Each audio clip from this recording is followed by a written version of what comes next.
করতে হবে। এখন আপনার যদি ডকুমেন্টস ঠিক না থাকে ভাই, আপনি যদি ট্যুরিস্ট ভিসাতে অ্যাপ্লাই করেন অথবা স্টুডেন্ট ভিসাতে অ্যাপ্লাই করেন, আপনার যে কত টাকা লস হবে যদি রিজেক্ট খেয়ে যান।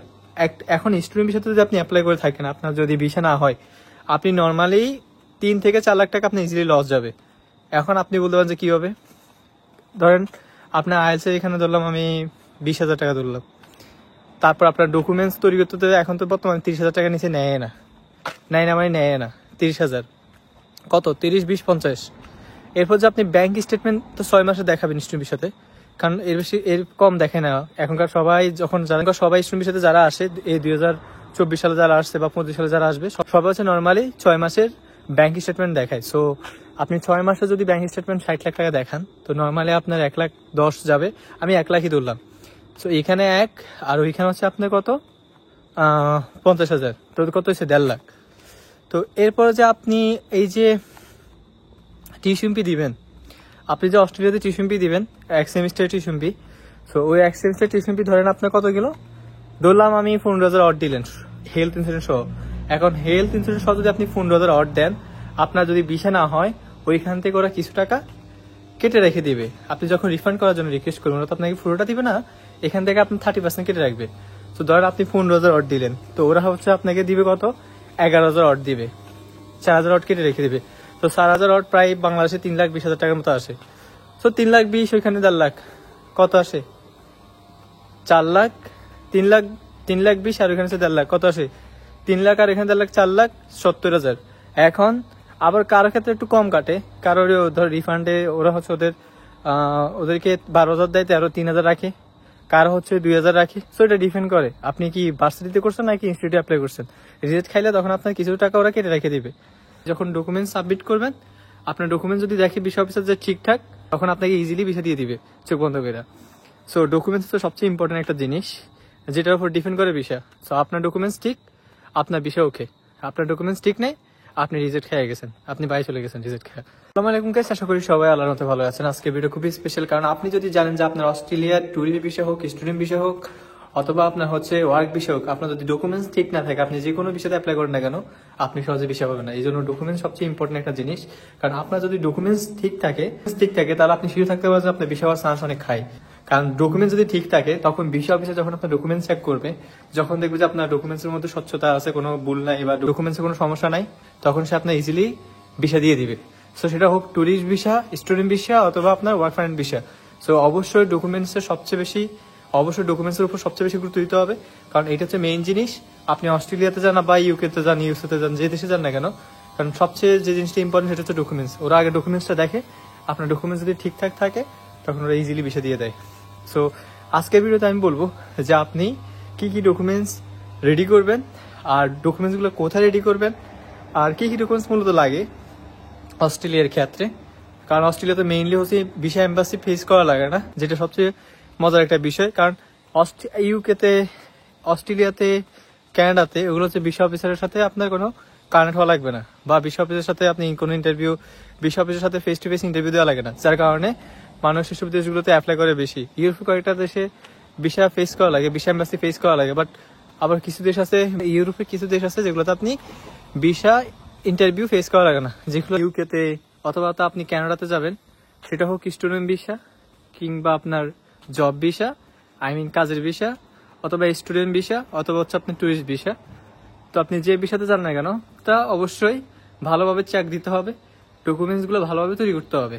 এখন আজকে ভিডিওতে আমি আপনাদেরকে সবকিছু ক্লিয়ার করে দিব যে আসলে ডকুমেন্টসটা আপনার কিভাবে তৈরি করবেন, আর এটা স্বচ্ছতা কিভাবে তৈরি করতে হবে। আমরা এবার কথা বাড়াবো না, আমরা আমাদের মেইন পয়েন্টে যাব যে আমাদের আসলে কোন কোন ডকুমেন্টস গুলো খুবই ইম্পর্টেন্ট স্টুডেন্ট ভিসার ক্ষেত্রে, অথবা আমাদের ট্যুরিস্ট ভিসার ক্ষেত্রে, অথবা আমাদের কাজের বিষয়ের ক্ষেত্রে, যে ডকুমেন্টস গুলো আমাদের মাস্ট তৈরি করা লাগবে, আমরা যেগুলো সাবমিট করব আমাদের অস্ট্রেলিয়া ইমিগ্রেশন অফিসারের কাছে, আমাদের ইমি অ্যাকাউন্টে যেগুলো আমরা সাবমিট করব, আমাদের দেখতে হবে যে কোন কোন ডকুমেন্টস গুলো আমাদের মাস্ট লাগে। এখানে অনেকের আমি যে ডকুমেন্টস কথা উল্লেখ করবো, সেখানে অনেকগুলো হয়তো আপনাদের অনেকে লাগবে, অনেকের মানে লাগবে বলতে কি অনেকেই সবগুলো সাবমিট করে, অনেকে আবার সবগুলো সাবমিট করে না, মানে 2-1টা রাইখে দেয়। কারণ ওরা মনে করে যে ভিসা অফিসার যখন চাইবে তখন ওরা সাবমিট করবে, বাট নর্মালি হচ্ছে আপনি চাইলে সবগুলো একসাথে সাবমিট করতে পারেন।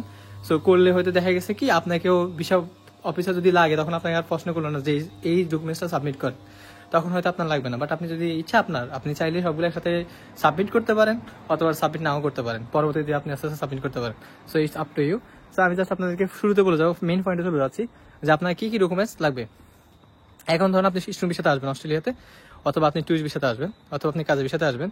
সো আপনাকে যে জিনিসটা ফার্স্ট করতে হবে সেটা হচ্ছে আপনাকে ব্যাংক স্টেটমেন্ট রেডি করতে হবে। অ্যান্ড ব্যাংক স্টেটমেন্ট শুধু এই অস্ট্রেলিয়াতে না, এটা হচ্ছে ইউকে, ইউএসএ, কানাডা, তারপর হচ্ছে আপনার ইউরোপের কয়েকটা কান্ট্রি, আপনি ইউরোপের সব কান্ট্রিতে বলা যায় ব্যাংক স্টেটমেন্ট লাগে। সব দেশে হচ্ছে ব্যাংক স্টেটমেন্ট লাগে। এখন কোন দেশে কত ব্যাংক স্টেটমেন্ট লাগে, কত টাকা শো করতে হয়, সো এক এক দেশে এক এক রকম। লাইক ইউকে তো হচ্ছে আপনাকে 35-40 লাখ টাকা দেখালে আনা ব্যাংক স্টেটমেন্ট, মানে ফান্ড এত দেখালে চলে। বাট কানাডাতে হচ্ছে আপনাকে 50-55 লাখ দেখালে আনা। বাট অস্ট্রেলিয়াতে তো ভিন্ন। অস্ট্রেলিয়া তো আপনি চাইলে 55-50 দেখাতে পারেন। বাট আমি সাজেশন দিব, আমার পার্সপেক্টিভ থেকে বলবো, অ্যাটলিস্ট আপনি 60 লাখ টাকা দেখান। এখন 60 লাখ টাকা আপনি যদি ফান্ড দেখান, আপনার লাভটা কি? আপনি যদি 60 লাখ টাকা ফান্ড দেখাতে পারেন, আপনার লাভ হচ্ছে কি, আপনার যখন ইমিগ্রেশন অফিসার ফাইল থাকে ধরেন 100টা ফাইল যখন সাবমিট করবে ভিসার জন্য, স্টুডেন্ট ভিসার জন্য, তো 100টার মধ্যে দেখবে যে 10-12টা ফাইলের ফান্ড অনেক বেশি, 60 লাখ টাকা। তো ও চিন্তা করবে, দূর এদের তো ফান্ড বেশি, ওদের ভিসা বেশি। তখন ওদের দিকে একটা পজিটিভ একটা ভাইবস যায়, তখন পজিটিভ একটা চিন্তা আসে, না ওদের হয়তো অ্যামাউন্ট ঠিক আছে, ওদের ফাইন্যান্সিয়াল স্ট্রং, ওরা টিচিংপি দেওয়ার মতো ক্যাপাবিলিটি ওদের আছে। তখন ফাইন্যান্সিয়াল যে ইস্যুটা থাকে, তখন ওটা নিয়ে আর কোনো এদের সমস্যা থাকে না, ওরা ওইটা নিয়ে আর কোনো মাথা ব্যথা করে না। কারণ দেখতেছে যে ওরা সবাই বেশিরভাগ আছে 50-55 মধ্যে, বেশিরভাগ 50-55 মধ্যে দেখাচ্ছে, ও হচ্ছে 60 লাখ। তখন আপনার ফান্ডটা, আপনার এই ফান্ড নিয়ে মাথা কামাবে না, ওটা কি ভ্যালিড নাকি ইনভ্যালিড ওটা দেখবে না। ওটা আপনার যখন 60 লাখ টাকা আপনি যখন দেখাবেন, অনেকে দেখাবে 50-55, তখন ও আপনার দিকে ঝুঁকবে, কারণ আপনি বেশি দেখাইছেন, কারণ আপনার টিউশন দেওয়ার মতো ক্যাপাবিলিটি আপনার আছে। সো ওই জিনিসটা হচ্ছে ইম্পর্টেন্ট। আপনার অবশ্যই চেষ্টা করবেন অ্যাটলিস্ট 60 লাখ টাকার এফডিএ দেখানোর জন্য। এটা আপনি মাস্টার্স হলে অবশ্যই একটু বেশি দেখাইতে হবে। আর ব্যাচেলর যদি আপনি স্ট্রিম বেশিতে আসতে চান, অবশ্যই আমি যে জিনিসটা বলবো 60 লাখ টাকা এফডিএ করবেন। তো ভালো একটা ব্যাংকে করেন, যে ব্যাংকে আপনার থেকে ইন্টারেস্ট কম নেবে। আপনার যখন ফান্ড ঠিক থাকবে, আপনার যখন এফডিএ ঠিক থাকবে, আপনি যখন 60 লাখ টাকা এফডিএ করবেন, তাহলে আপনার কাজ শেষ। এই গেল আপনাদের ফান্ডের বিষয়, এই গেল আপনার এফডিএ এর বিষয়। এখন আপনার যখন ব্যাংকে আপনার এফডিএ করা শেষ, তখন আপনি ব্যাংক থেকে একটা স্টেটমেন্ট নেবেন, যে আমার ব্যাংকের সলভেন্সিটা দিবেন আর আমার ব্যাংক স্টেটমেন্টটা দিবেন। কারণ আমার ব্যাংকের সলভেন্সি স্টেটমেন্টটা লাগবে, আমি যখন জিটি ক্লিয়ারেন্স করবো তখন আমাকে শো করতে হবে, আবার যখন ভিসা অ্যাপ্লাই করবো তখন আমাকে শো করতে হবে। সো আপনাকে 2বার বা 3বার আপনাকে ব্যাংকে যাইতে হবে, ব্যাংক থেকে যাই স্টেটমেন্ট আর সলভেন্সি নিতে হবে। তো আপনার আরেকটা জিনিস হচ্ছে ট্রানজেকশন, সেটা আমি ব্যাংকের সাথে শেষ করে দিচ্ছি। ট্রানজেকশন খুবই ইম্পর্টেন্ট একটা জিনিস, যে আপনার ব্যাংকে আপনি যে বিজনেস করতেছেন, আপনি কত লাখ টাকা বিজনেস আপনার মাসে হচ্ছে, বছরে হচ্ছে, ওই টাকাটা আপনি দেখাবেন। সো চেষ্টা করবেন ইয়ারলি যাতে আপনার মোটামুটি 1 কোটির কাছাকাছি থাকে, মানে আপনার জন্য অনেক বেশি ভালো। সো আমি সাজেশন দিব, সবসময় চেষ্টা করবেন আর প্রতিদিন ট্রানজেকশন করবেন। আপনি যদি স্টুডেন্ট ভিসাতে আসেন অথবা ট্যুরিস্ট ভিসাতে আসেন, আপনি সবসময় ট্রানজেকশন করবেন। অবশ্যই কাজের ভিসাতে আসলে লাগে, আপনি জাস্ট ট্রানজেকশন করতে থাকবেন, ট্রানজেকশন করবেন। ডেইলি 50,000 টাকা ঢুকাবেন, আজকে ঢুকাবেন, কালকে উঠে ফেলবেন, আবার 1 লাখ ঢুকাবেন, আবার উঠে ফেলবেন, আবার 10,000 ঢুকাবেন, আবার উঠে ফেলবেন, এভাবে করতে থাকবেন। আপনি যে যতদিন ভিসার জন্য অ্যাপ্লাই করবেন না, ততদিন পর্যন্ত আপনি ট্রানজেকশন করবেন। আপনি যেদিন ভিসার জন্য অ্যাপ্লাই করবেন, ওই দিন ট্রানজেকশন অফ করে দিবেন। ওই দিন আর ট্রানজেকশন করবেন না। ওই দিন যায় ব্যাংকে যায় বলবেন যে আমার ব্যাংকিং স্টেটমেন্টগুলো দেন আর সলভেন্সিগুলো দেন, আমার ট্রানজেকশন সহ, আমার যে এফডিএ করছে ওটা সহ দেন। তখন আপনি নিয়ে দেন হচ্ছে আপনি আপনার লয়ারকে দিবেন। এই গেল আপনার ব্যাংকের খেলা, এই গেল ফান্ডের খেলা। ফান্ডের বিষয় শেষ, আমরা নেক্সট স্টেপে যাব। নেক্সট স্টেপে আপনার কি কি লাগবে? ধরেন আমাদের অনেকেই বাংলাদেশে ম্যাক্সিমাম হচ্ছে আমাদের নামের ভুল থাকে, দাদার নামে রহিম, বাবার নামে করিম, মোহাম্মদ করিম বাদ যায়, বা মোহাম্মদ রহিম বাদ যায়, মোহাম্মদ বাদ যায়, অথবা লেখা গেছে নাম থাকে তাহার সালাউদ্দিন, কিন্তু সালাউদ্দিন থাকে কিন্তু খান থাকে না, সালাউদ্দিন খান থাকে না, সালাউদ্দিন থাকে বাট এনআইডি থাকে সালাউদ্দিন খান। তো এইসব খান, মোহাম্মদ, এই সুন্দর নামগুলা তখন ওরা হচ্ছে হয়তো, এটা বেশিরভাগ, এটা সবারই ভুল হয়, এটা আমাদের না, এটা 1-2 জনের না। সবচেয়ে বড় যে জিনিসটা সমস্যা, সেটা হচ্ছে আমাদের নামে ভুল থাকে। আমাদের নামে থাকে হয়তো সালাউদ্দিন, ধরেন আমার নাম মোহাম্মদ সালাউদ্দিন, কিন্তু আমার এনআইডি আছে শুধু সালাউদ্দিন। আমার বাবা, ধরেন আমার কাকার নাম আছে করিম, কিন্তু ওনার এনআইডিতে আছে শুধু মোহাম্মদ। ধরেন আমার কাকার নাম আছে মোহাম্মদ করিম, কিন্তু ওনার এনআইডিতে আছে মোহাম্মদ করিম, সার্টিফিকেট আছে শুধু করিম। এই যে আমাদের নামে ছোটখাটো মিস্টেক থাকে, অথবা আমাদের নামে হচ্ছে কিছু নাম অ্যাড করে না, এটা ইচ্ছা করে যারা আমরা হচ্ছে, আমাদের ম্যাক্সিমাম আমি দেখি বাংলাদেশের বেশিরভাগ মানুষেরই নামে ভুল থাকে, এটা ইচ্ছা করে যাতে এটা একটা বিজনেস তাদের, সেটা বলে লাভ নাই। সো আপনার যদি নামে ভুল ভুল হয়ে থাকে, সার্টিফিকেটে যদি একটা থাকে, আপনার যদি এনআইডিতে আরেকটা থাকে, টেনশন নেওয়ার কিচ্ছু নাই। জাস্ট নামে অ্যাফিডেভিট করে নেবেন লয়ার দিয়া। ওটা ভিসা অফিসার এটা নিয়ে মাথা ঘামাবে না, ইউনিভার্সিটি মাথা ঘামাবে না, ওটা নিয়ে প্যারা খাওয়ার দরকার নেই। আমরা অনেক মানে ভয় থাকি যে আসলে আমাদের কি ভিসা অফিসার এই নামে ভুলের জন্য দেবে কিনা। ওর খাই দেয় কাম নাই যে আপনার নামে ভুল ধরতে যাবে। ওর হচ্ছে কাজ হচ্ছে 3টা জিনিস, এসওপি, আপনার ফান্ড আর ডকুমেন্টস। তো নামে যদি ভুল থাকে তাহলে এটা সংশোধন করে দেবেন, এটা খেলা শেষ। এরপরে যে জিনিসটা আপনার বাবা মার এনআইডি কার্ড, আপনার এনআইডি কার্ড অবশ্যই আপনি লয়ারকে দিবেন। সো লয়ারের বিষয়টা আমি পরে আসতেছি। তো লয়ারে দিবেন এনআইডি কার্ড আপনার বাবা মার, আপনার দেন হচ্ছে যে আপনার পিটি যখন দিবেন বা আইএলস দিবেন সার্টিফিকেট, ওইটা লয়ারকে দিবেন, আপনার কাছে রাখবেন, আপনার লয়ারকেও দিবেন। দেন যদি আমি বলি সোর্স অফ ফান্ড, এই যে আপনি এত লাখ টাকার এফডি দেখাইছেন ব্যাংকে 60 লাখ 70 লাখ টাকার, এখন এই টাকাটা এক্স্যাক্টলি কই থেকে আপনি রাখছেন, এই টাকাটা আপনার কিসের টাকা, ওটা একটা সোর্স দিয়ে দেখাইতে হবে, ওটা একটা ভ্যালিড সোর্স দেখাইতে হবে। যদি আপনি ভ্যালিড সোর্স না দেখাইতে পারেন, সাথে সাথে বিষয় রিজেক্ট। কারণ ও বুঝবে যে দূর এটা তো ওর ব্যাংক থেকে লোন নিছে, সাথে সাথে আপনার বিষয় রিজেক্ট করে দিব। যে এত লাখ টাকা দিয়ে কষ্ট করে আপনি এত সময় নষ্ট করে যে অস্ট্রেলিয়াতে অ্যাপ্লাই করলেন টুরিস্ট স্টুডেন্ট বিষয়তে, আপনার টাকাটা তো লস, সময় লস, টাকা লস। তো আমি বলবো অবশ্যই চেষ্টা করুন ভ্যালিড একটা সোর্স দেখানোর জন্য, যে আপনি যে টাকাটা রাখছেন সেটা আপনার ভ্যালিড টাকা। অবশ্যই এটা তো আমরা জানি যে আমাদের 100টা স্টুডেন্ট যদি বাংলাদেশ থেকে আসে, তার মধ্যে 95টা স্টুডেন্ট ব্যাংক থেকে লোন নিয়ে আসে। তো আমি আপনাদেরকে যে সাজেশন দিতে পারি অ্যাজ এ ভাই হিসেবে, অথবা আপনার যেহেতু আমার ইউটিউবের অডিয়েন্স, আপনাদের জন্য আমার সাজেশন থাকতে পারে এটাই, টেনশন নেওয়ার দরকার নেই। আপনি জাস্ট আপনি আপনার ল্যান্ড লিজ দেখাতে পারেন, আপনার জমি আপনি ল্যান্ড লিজ দেখাতে পারেন। সো আমি মনে করি এটা কমন একটা জিনিস, বাট আপনি ল্যান্ড লিজ দেখাতে পারেন, বন্ড লিজ দেখাতে পারেন। সো আপনি এই দুইটা দেখাতে পারেন, অথবা আপনি দেখাতে পারেন আপনি কোনো ফ্ল্যাট বিক্রি করে দিচ্ছেন 1 লাখ টাকা, ওইটাও দেখাতে পারেন, আপনি ফ্ল্যাট দুইটা বিক্রি করে দিচ্ছেন। সো হ্যাঁ, অনেকগুলো জিনিস দেখা যায়, বাট যে জিনিসটা বেশি কমন ওটা দেখাবেন না। সো কিছু জিনিস মানে যাতে সন্দেহ না যায় ওইরকম জিনিস দেখাবেন। সো আমি বলবো যে আপনি, এই জন্য তো বললাম যে ডকুমেন্টসটা খুবই ইম্পর্টেন্ট, কারণ আপনার ডকুমেন্টসে যদি ও সন্দেহ ঢুকে যায় তখন আপনার বিষয় দিবে না। সো এই জন্য আমি বলবো যে ল্যান্ড লিজ দেখাতে পারেন, বন্ড লিজ দেখাতে পারেন, অথবা ফ্ল্যাট আপনি বিক্রি করে দিচ্ছেন, এরকম কিছু দেখাতে পারেন। তখন হচ্ছে আপনার ব্যাংকে যে 1 লাখ টাকা রাখছেন ওটাও নিয়েও সন্দেহ থাকবে না। এরপরে যে জিনিসটা হচ্ছে সোর্স অফ ইনকাম, এই যে আপনি মাসে কত লাখ টাকা ইনকাম করতেছেন, আপনার মাসে যে আপনার ও দেখবে যে আপনি যে মাসে কয় লাখ টাকা ইনকাম করেন। আপনার যদি মাসে একটা ভালো ইনকাম থাকে তখন বুঝবে না, ও যদি অস্ট্রেলিয়াতে কোনো কারণে আটকে যায়, প্যাঁচ খেয়া যায়, তখন ওর মাসে কি ফ্যামিলি থেকে ব্যাকআপ দিতে পারবে কিনা। এই জন্য ওরা তো মান্থলি ইনকাম দেখে, ইয়ারলি ইনকাম দেখে, মান্থলি ইনকাম দেখে। এই জন্য মান্থলি ইনকাম অ্যাটলিস্ট 2.5 লাখ থেকে 3 লাখ রাখবেন। আমি বলবো 2.5 লাখ থেকে 3 লাখ মাসে ইনকাম রাখবেন। এই যে দোকান ভাড়া দেখা দিবেন, ঘর, আপনার বাসা, আমি বলি আপনাদেরকে, আপনার টেনশন নেওয়ার দরকার নেই। এখন ম্যাক্সিমাম জিনিস আমি অনেকে শেয়ার করে না, বাট আমি শেয়ার করতেছি যাতে আপনারা আসতে পারেন। এই জন্য আপনি যেখানে যান, ইউকে যান, ইউএসএ যান, যে দেশে যান, যাতে আপনাদের যাওয়াটা অনেক সহজ হয়, স্মুথ হয়। এই জন্য আমি আপনাদেরকে সাজেশন দিয়ে দিচ্ছি, অ্যাডভাইসগুলো দিয়ে দিচ্ছি, এবং ফর্মুলাটা দিয়ে দিচ্ছি যে আপনারা কীভাবে ডকুমেন্টসগুলো রেডি করবেন। সো দেখেন, আপনি যদি আপনার তো মাসে এত ইনকাম নাই, ধর আপনি মিডল ক্লাস ফ্যামিলির সন্তান, আপনার তো মাসে এত ইনকাম নাই, তো আপনি এখন কি করবেন? আপনি লয়ারের কাছে যাবেন, লয়ারও সব করে দিবে, বাট আপনি জাস্ট রেন্টাল দেখা দিবেন। আপনি জাস্ট দেখা দিবেন আপনি দোকান ভাড়া দিচ্ছেন এত টাকা, আপনি বাসা ভাড়া দিচ্ছেন এত টাকা, আপনাদের বাড়ি যদি জায়গা জমি বেশি থাকে আপনি ওই জায়গা জমি ওটা বানিয়ে দিবেন, নার্সারি বানিয়ে দিবেন। আপনি নার্সারি দিচ্ছেন, নার্সারি থেকে আপনার ইনকাম আসতেছে, অথবা আপনি দিবেন আপনার জায়গাটা আপনি লিজ করে দিচ্ছেন, লিজ থেকে আপনার টাকা আসতেছে।